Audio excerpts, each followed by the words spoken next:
Hello, Sam Hart here from England. We're building a Rolls Royce for SEMA. In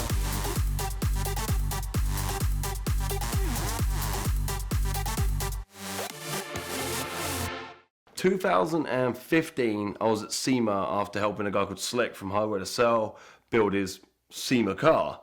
I got to meet Steve Darnell from Welder Up, and me and Patrick Wilson and Brian DeGale and a guy called Jason Groks all stood in the parking lot at SEMA with Steve Darnell.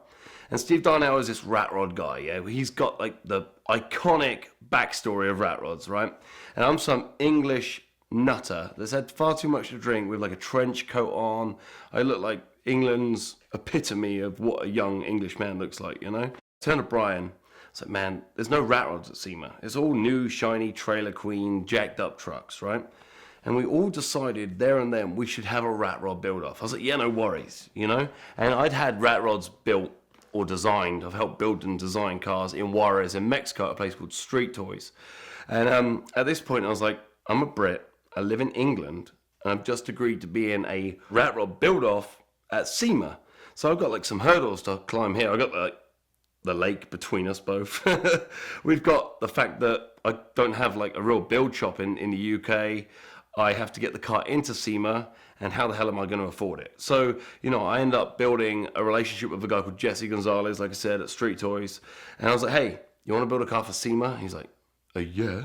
So it gets to the point where Michael Lightmore, my buddy in El Paso, is good friends with Jesse Gonzalez. And between me, my dad, Michael Lightmore, and Jesse Gonzalez, we come up with this idea, you know, of this Rolls Royce. Mike's like, I know where there's a 1936 Rolls Royce. It's like a 1380 or whatever it's called. It's like a full sedan car where this old guy's got it in a barn, hidden away from the world. He's like, it's been after that for a whole long time. Let me see if I can peel it away from him. He gets the Rolls Royce. Tick. We got a car to start with.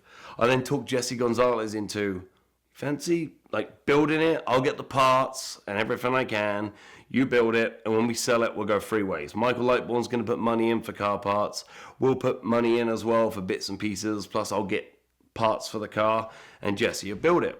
So Jesse and his team went above and beyond in like a real small amount of time to build this crazy Rolls Royce, you know. I mean, open cab, chauffeured, like the chauffeured section was always open, so that, you know, they weren't worried about burning their faces off in the heat or the elements to get them, you know. Open cab, and then the back was full of like Mexican blankets, like crazy yellow tint windows, so like, you know, the sun would come in, it would just brighten the whole thing up. It was phenomenal. Michael Lightbourne, we were trying to get this engine donated, and things were getting harder and harder because the SEMA crunch catches up, and you're like, what are we going to do? We need a motor, right? And he's got, well, I've got this LS6, and, you know, please correct me, everyone will correct me in the comments below, but the LS6 was like, it was a 69 Camaro. It was like, not like the LS6 you know nowadays, but, you know, the early LS6. He's like, I've been holding out for this forever, like, I don't really want to use it.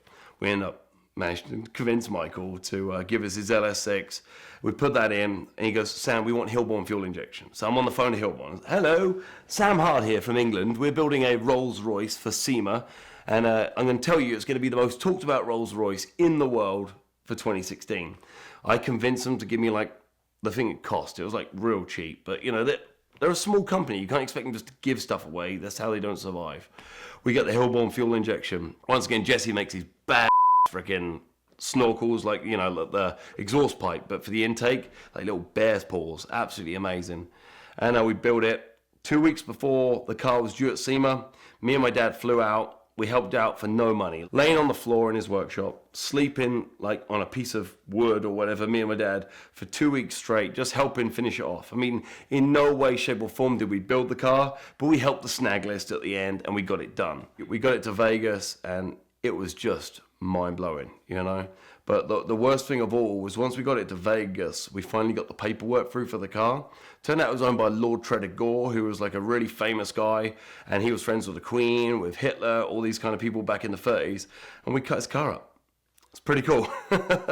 So yeah, that kind of leads us on to the story of when we sold the Rolls as well, because we're all in it deep. I mean, that thing is a work of art. You know, that's the one that got away, is the Rolls Royce. That's the one car that we shouldn't have sold, but life gets in the way, right? Well, Michael's good friends with Dana from Mecum, and he said, look, we'll put it through for you. And I was like, okay, no worries. It went to auction, and I drove it across the block, I think it's kind of the worst experience of my life, because Michael is this guy where he's a haemophiliac, but he's one of the best car finders in the world. He finds loads of cars for like the guys that own In-N-Out Burger, and he found like the Ed Roth's Orbitron that went to Bo Bachman. That went to Bo. So he buys cars for Bo. He finds the most crazy cars all around the world.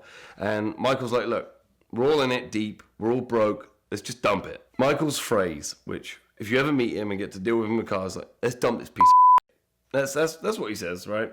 So I'm in love with it. It's my dream car. My dad's in love with it. Jesse Gonzalez in Mexico by this point hates it because like it owes him money. It's taken money and time away from his workshop. Michael's in it. He's burnt out. He loves the cars, but he doesn't love to keep them, you know, so the car's got to go. So I'm sat in it, going across the block, thinking it's going to make like 50, 60 grand. I think it made like 24 grand. Like, we dumped it, you know, like completely dumped it. And it was like the most soul-destroying, horrible feeling in the world, you know? But then we wouldn't have what we got now in life if we didn't get rid of stuff.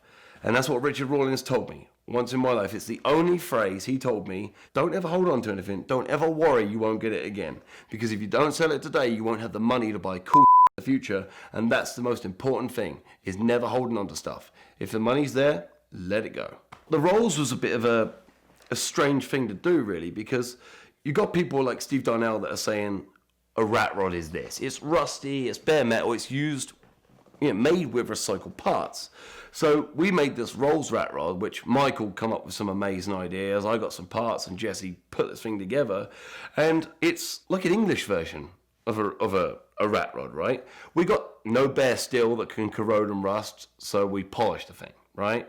We're using the original radiator was brass. So we melted down the radiator and made it into a DeVore windshield. Yeah, so we're recycling. We got the original seat covers in the front of the vehicle. We're using the original steering box. We're using everything on it is basically original, apart from the firewall and the chassis rails. The whole thing is custom, but when people like Steve Darnell turn up and go, "You kind of threw the rule book out the window, didn't you, buddy?" I was like, well, we are British. Come on, we seem to mess up everything and then walk away in style, it's fine. Steve's like, this is crazy. He got in the car, took some pictures. The Diesel brothers were like, can we get a picture in it? They jumped in.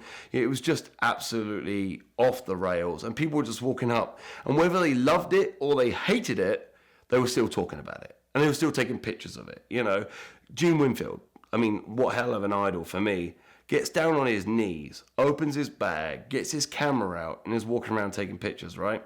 And his wife was like, we've been at SEMA for 2 days, and he does not get his camera out. Like, he'll take pictures with everyone, but he does not get his camera out for anyone. And, George Barris passed away that year, I believe, 16, I could be wrong, 15, 16, and his son were there, and they got pictures in the car, and it was just an absolute mind-blowing door opening session for the rest of my life. That's basically how I'd express how crazy SEMA is, The funny thing was, that year there was a guy called Jason Groks out of Canada. There was me from, we were called the Mexicans, because it's Mexican, the UK, and the Americans. We were called the Mexicans. And then there was a guy called Carl who used to work on Steve Darnell's show. It boiled down to what was a rat rod. It was a rat rod build-off, And Brian DeGaulle, who runs it, he's an absolute legend from the US and Canada, and they're all from everywhere. And it basically boiled down to all the judges, including Steve Darnell, picked Jason Groks. Stuff in life happens for a reason, all right? So he won. Everyone was gutted.